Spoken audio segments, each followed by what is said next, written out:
Hello everybody and welcome back, and thank you for joining me. Now, as you know, I like to bring you sighting accounts as soon as they come in, but we also get historical accounts. And I've been contacted by a gentleman today who, and I think probably we're going to end up as long-time friends because we grew up in the same area. And like me, in his family, there is a story of a very strange, short, hairy, naked man in a park close to me. And people who know me will know where I'm talking about. So I'm not going to give too much away, but I would like to stress that this gentleman has travelled the world researching Bigfoot, from Australia to Canada, I think you said. Where have you been? You let me know. Yeah. All over. All over. The Gambia, Kenya, South Africa, Cuba, America, Australia, New Zealand, Scotland. And you could have just nipped out your back garden. I could have hit 15 minutes up the road. I can't believe it. So, back in the 70s, as most people know, I had my sighting at Bewlil in 82. And I will talk, unfortunately, he's not got much on his battery, but I will be bringing him back on, don't worry about that. So we're going to get the sighting account for him, and then when his battery runs out, I will talk you through the Salford accounts. I'm pretty excited. I'm not normally this animated, and it's because it's so rare for me to find somebody that understands my town and how difficult it would have been for me to come forward. B, knows it like the back of the hand like I do and knows how easy it is to get around when no one's out. And C, can say, well, actually, I've done some Bigfoot researching and I don't think she's wrong. So what happened to your uncle in 1970? He was a family member, and basically he met up with somebody else at the end of the night to get home safely. Yeah. And he went to urinate behind a tree, and he saw a short, hairy, naked, what he thought was man, chasing a fox for about a split second, and it stayed with him for the rest of his life. And it's the same for me. You see it, you don't ask to see it, but you've seen it and you can't explain it, and it never, ever, ever goes away. And that's what got me looking at Russia, Canada, America, trying to work out what it was that I saw. And I'm lucky. I'm born in the age where you can talk on the other side of the world. Back in the 70s, you know, my dad was a Salford lad. They liked to drink, they fought hard, they worked hard, didn't they? You know, it's not... Like I said to you before, I never believed it until I saw you on the YouTube. And I'm a Luddite with these things. And my school of thought was, who am I to say they haven't seen this at all? See, that's it. It's just, what reason would he have to make it up? There's no... And why would it? Why would that pop into his head, you know, at that moment in time? And we're talking about a place, you've got to understand, back in the 70s, it was dark. Right? There wasn't a whole lot going on in that area at the time. It was an old grammar school, and that shut down at 3:30. There was none of the houses... It's pitch black now. Yeah, exactly. And there's none of the houses that are there, all the new builds that are there now. It wasn't like that back then. And as kids, we played in that park all the time. I mean, hours and hours and hours. I mean, you must have done. Yeah, a lot of people don't realise that where we're talking about, Bewlil Park and Cedar Park are actually connected. So they're more or less one and the same. Yeah, they really are. Yeah, and then you've got Light Oaks as well. And that is Light Oaks, Duncan Matheson Playfields, Jimmy Park. You're 2 minutes from the Irwell, and I think that's the answer to the Salford sightings, me. That Irwell. Yeah. Because me and you were chatting, weren't we? And we were saying that as kids, we could be out for 7, 8 hours while your parents worked. And for all we lived in the city, there was a lot of green spaces, wasn't there? Not that far away. I mean, I'd built dens in Bewlil. There was animals back then. There was all kinds of stuff happening back then. It was amazing when you were a kid. I mean, you can't do it now again. It appears that you're not the only one who's built a den in Bewlil. I know. Do you know, I was that obsessed. I took history of me when I left school. And the subject that I chose was Salford because I wanted to trace that part back. I wanted to know what was under it. And there's hundreds and hundreds of natural cabins and mines under there. Wow. And they run out at Trafford.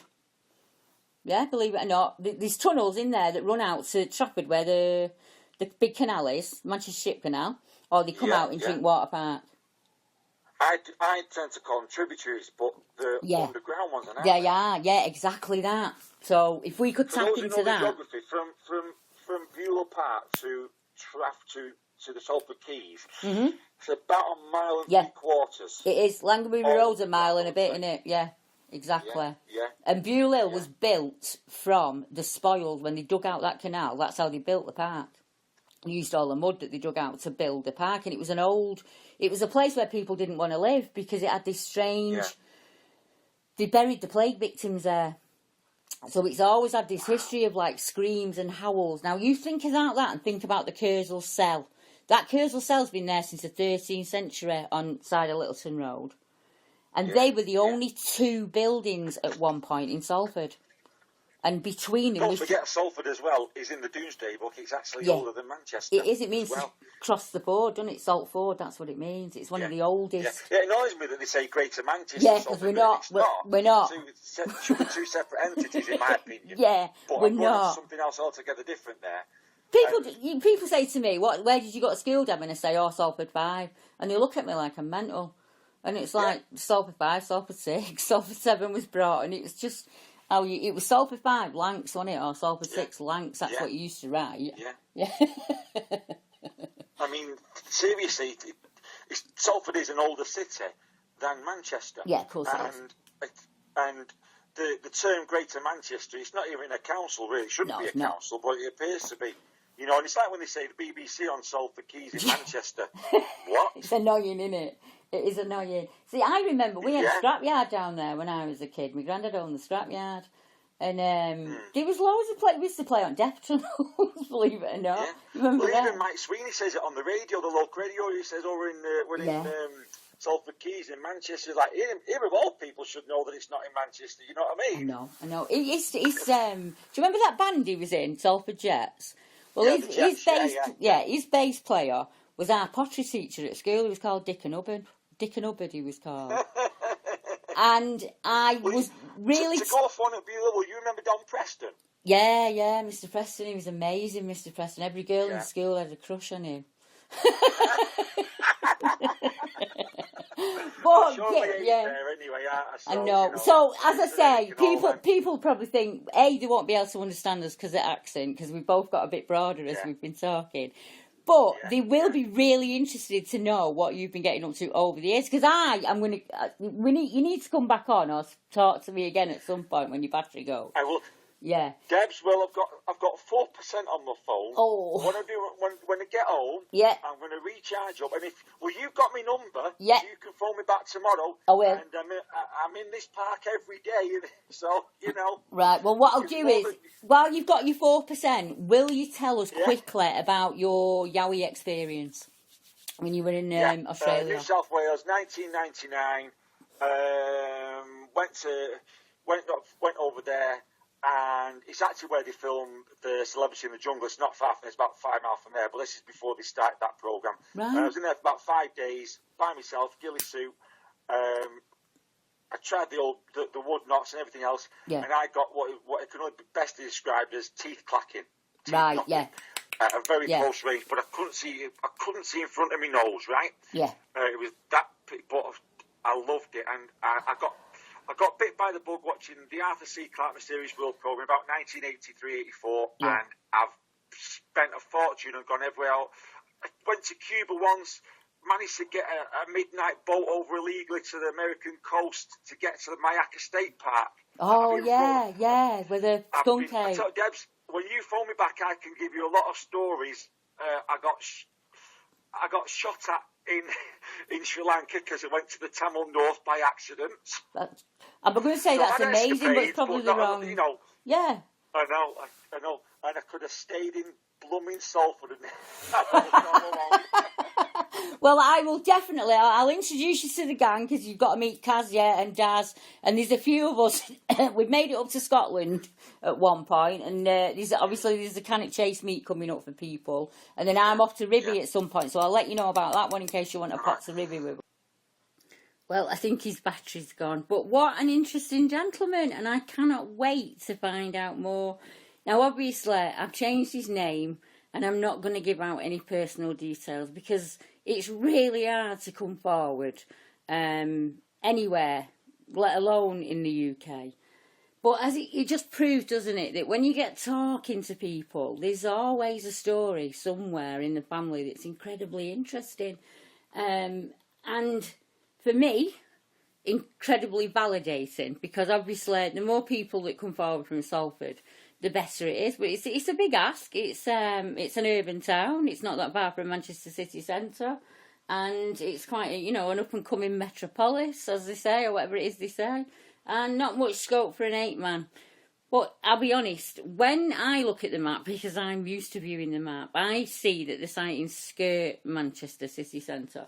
And I know it's a lot for people to understand, but if you understand how many they are and how long they've been coming in, it starts to give you an understanding that some of the descriptions pop up over and over again. So it's like a repeated description that people give. So this gentleman, going back, and I'll talk you through it, he works back then. It's the 1970s. It's a dark night, and in those days, you've got to remember, back then, we had there would have been a lot of people who wanted to take whatever money you had on you. Let's put it like that. It's a very unlit, well-known area, but you don't really hang about there at night. It's great in the day, but at night you don't. And there's all these little windy Victorian, what we call a dog entry, and you can touch either side with your hand, and it's not very well lit, and you've got to go round a blind corner. And there's a very famous film, I can't think what it was called now. It was filmed back in the 50s, and it's centred around the areas that we're talking about. And there was a lot of trouble. It's a dock. It's a place that's around Docklands, and it has that kind of reputation. So here you've got all that going on. But we've also got much less housing. And this gentleman's decided that it's a call of nature. And there are a number of accounts like that, aren't there, where people just nip for a quick tinkle and they see something strange. And he described to his family that he saw a naked, short, hairy man that was chasing a fox. Now, there are a lot of urban foxes in Salford, lots and lots of them. We have deer that come almost into the city centre. It's out of the town, you're on greenbelt land, and there's a lot of protein, let's put it like that, moving around out there. And there are, as we spoke about in the interview, tunnels that pop out in one of the deer parks on the Irwell Valley Way, as we call it. It takes you up kind of, you can nip left and go to the Forest of Bowland and then on to Lancaster and that part of the UK, or you can continue north and use the Pennine Layer, a little bit like the Appalachian Trail, because that runs through the spine of England, through the middle. And you can go to the east and use Trafford, Tameside, that kind of area, which I'm not familiar with, but the gentleman we were speaking to is. And if you know the river and you played around the river as a kid, you understand that there's a lot of places down there, a lot of swampy areas that people don't go in. And I understand it's a massive ask, but as I say, so you've got 1970, you've got a gentleman who sees what he describes as a naked, hairy man that is chasing a fox. And then I think the next one is me in 82. And what I saw looked like a man and an ape combined kind of thing. But I only saw the face. I didn't see a body. I only saw the face. So, and it was kind of a really, really dark brown. And that was in 82. And it would have been May time, something like that in the summer. And then in 84, you've got another lady that comes forward. And she didn't contact me. She contacted Thomas Markham of the Crypto Crew, as I say. And he contacted me and sent me this account over so that I could see it. And I'm just scrolling through so I can get to the description. And it's January, it's 84, so it would have been dark then, probably about 3:30. I mean, today we're in January, and it was dark at 10 o'clock this morning, and it was thick with snow. So, I would imagine it was dark around that time. And she saw my account when I came forward, and she contacted him and said that she felt awful because she'd seen the same thing and hadn't come forward and told anybody. And she said, there was a nearby light and I saw this tall thing and it just stood there. It looked about 6 feet tall and was quite podgy. Had a bit of a belly on it. What got me right away was that it had bare feet. And it was then that I noticed it was completely nude. It had no clothing on it, but it had hair all over its body. That's when I thought it must have been someone playing silly beggars. But this thing just stood there. I saw it had male genitalia, and that was when I became worried. I thought it might attack me, to be honest. It stood there staring for about 20 seconds, and then it turned very quickly and ran up into the trees. I quickly left the park and returned home, and then told my boyfriend and his brother, but he laughed and said it must have been a local perv. I'll never forget that thing. I did not know anything about Bigfoot and stuff, but that's what it must have been. And to learn that someone else saw it in the same trees was startling. I would never forget it. It looked like a chimp, but with the body shape of a man. It couldn't have been a monkey, because it was too tall. And it was like a caveman, like something from the dinosaur days. It had a piggy type of nose and large black eyes, and it was full of brown hair, and it had a human face. But it was also like a chimp. It's hard to explain. I'd like my email kept secret if that's okay, because it's not the type of town where you can come forward with something like this. And she's not wrong. It's not easy. And there was a photograph sent in to Thomas Markham as well, and that would have been around about the 80s. But, I mean, I've got to be honest, myself and Thomas both thought that it looked like it had been photoshopped, in all honesty. So we've never added that to the map or regarded it in any way. But it does mention the Light Oaks Park area. And when I was chatting earlier, you'll have heard us mention it. And in Salford, you've got like a series of parks. And when we say parks, it's like old land. There used to be lots of big merchant houses there, obviously. The docks are a mile down the hill. So you've got lots of terrace houses at the bottom. And then you had these lovely merchant houses with lots and lots of grounds. And basically that's what Buell Hill is. And because there's one house in the middle of it, and it was their greenhouse and their sensory garden. And over time, they get sold and the council take them on and you just get left to rack and ruin. So through like the 70s and the 80s, it was just a really great place to be a kid. And I have been back since, and it's awful. There was like fridges were thrown in there, and we saw washing machines, and it was horrible to see. It was really, really was not the place that I remember as a child. But the other areas that I speak about, like the Irwell Valley, there's been a lot of money put into them in the last couple of years because of the floodplain and everything. And there's otter on that river. There's so much wildlife in there that it's understandable that if you were moving around and you could forage, that's what you'd use. You'd use that route. It takes you up across the Pennines, like I say, and then you can go anywhere you want from there to the tip of Scotland. Or head south and, you know, to the tip of England. So it's kind of... People go on about Cannock Chase, and in all honesty, Manchester is just as rife for sightings. And they go all the way up to Holcombe. And people who are local will understand that they just, you follow that Irwell and it just takes you out into the countryside and up to the Pennines. And there's the Ouse up there, and the Ouse crosses the country from the west to the east. So it's just it's like a really handy highway for accounts. So let me just get to this one. I need to check the date on it. It's this is a 2016 sighting, and this was made on the Ellesmere Golf Course, and that was the 16th of July. 2016, and it was a gentleman who was golfing at the Ellesmere Golf Course in Worsley, and he's doing a round and he's there with his friends, and he said he saw something walking along the edge of the tree line, and they thought for a moment it was another golfer, but after about 10 minutes they became aware that this thing was walking with them, and they got the impression that it was stalking them. They looked closer and saw that wherever it was, this thing they were looking at was very tall. It was about 7 feet in height. It was hairy all over the body and was human-shaped. They also said it had a barrel chest and was very large with an odd-shaped head. It looked like a human, but it was much wider and it had hair covering it all over. The way it leaned forward, they felt that it was either very old or in some kind of pain, or it had an affliction of some kind. As they looked at it, they heard it making a muttering sound, like something chattering, like the sounds an ape would do. My husband stepped forward and he took a step back, says this lady, because she was reporting on behalf of her husband. And when it did this, the muttering stopped and it went quiet. My husband's friends walked towards it and it started to sway from side to side. and they got the impression it was getting agitated. It clapped its hands very loudly and started making grunting sounds. And my husband noticed its hands were very big, almost too big for its arms. And he described the arms and the hands almost like bedpans in comparison to our hand size. He said it then started to move.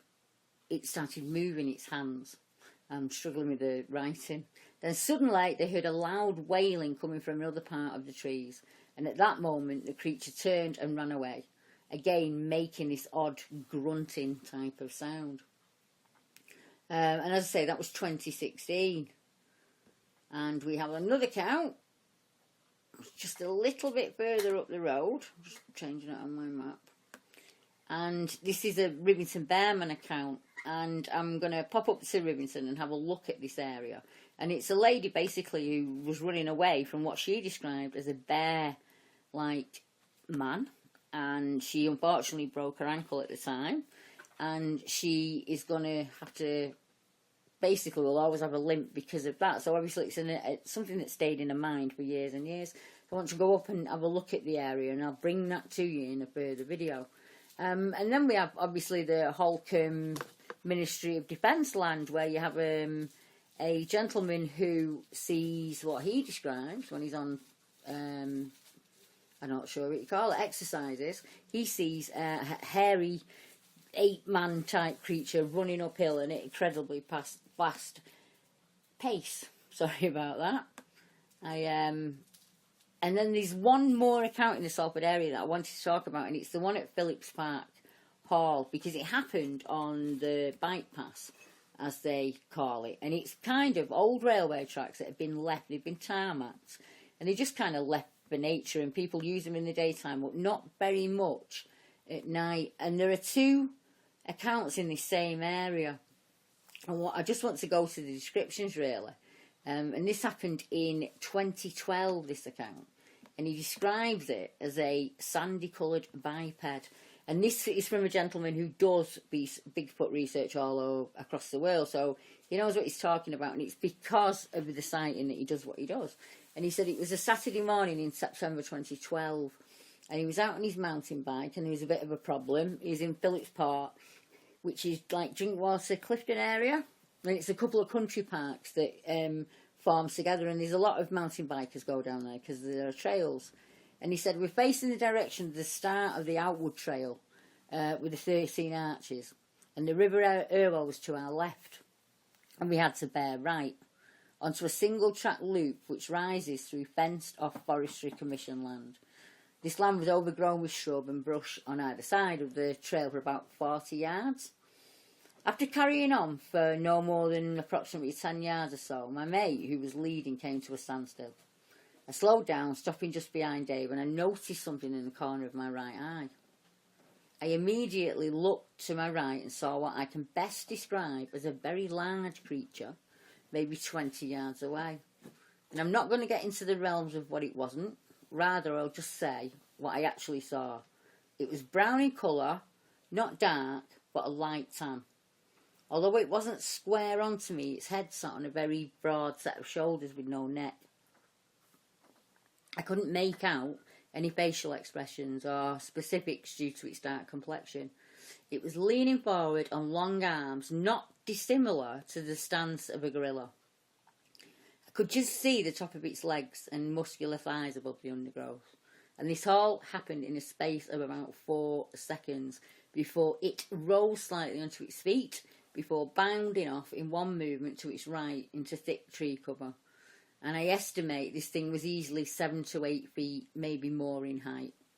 I turned to Dave, who was just fiddling with his bike, and quickly asked, "Did you just see that?" And Dave shrugged and said, "What?" I hesitated, and I thought if I told him, he's just going to take the Michael. So I just said, "Oh, it must have been a deer." And we left it at that.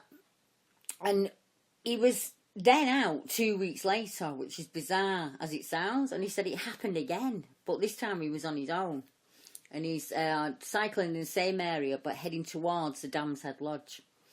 A lot of people fish up there because it's good fishing, and when I stopped to remove some annoying bits and pieces that had gotten caught up in the bike chain set, I was immediately overcome with an uncomfortable feeling of being watched. and approximately 40 yards to my left was a very large bipedal creature. This thing was standing leaning to its left from behind a tree, staring in my direction before disappearing after a few seconds.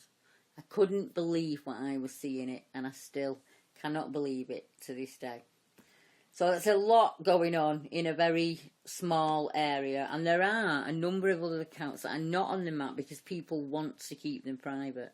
So I think we're up to about 9 now in Salford. I'm sure someone will let me know if I'm wrong on that one. So, what an interesting conversation, and I cannot wait to find out more about his adventures across the globe, because it was wonderful for me. We were chatting for about an hour before we started taping. And he's like an encyclopedia of Bigfoot accounts, which some people say about me. Deb, my friend, says that sometimes, that I'm a bit like an encyclopedia. But you just kind of, if you got an interest in something, you just soak up all the information on it. And when you're talking to somebody else who knows what you're talking about, it's wonderful. So yeah, I'll be bringing you lots more conversations. So as I say, I am off to do a report now on Thetford that's come in, and as you know, there are a number of reports down there already, so I'm really interested to bring that. It's more of a set of experiences than a report, and the reports have been coming in thick and fast, so I think I'm still about 8 to go. So if you've given me a report and you think I've forgotten about it, I haven't. Everything is drafted and it's waited to go. I just haven't had time to do it, I'm afraid. But I will. I'll get round to it. I'll make sure that I do every single one of them. I give you my word on that. So I'll give him a ring tomorrow, and I will bring you the conversation as soon as I can. So enjoy the snow if you're up in the north. And until next time, thank you very much. Good night.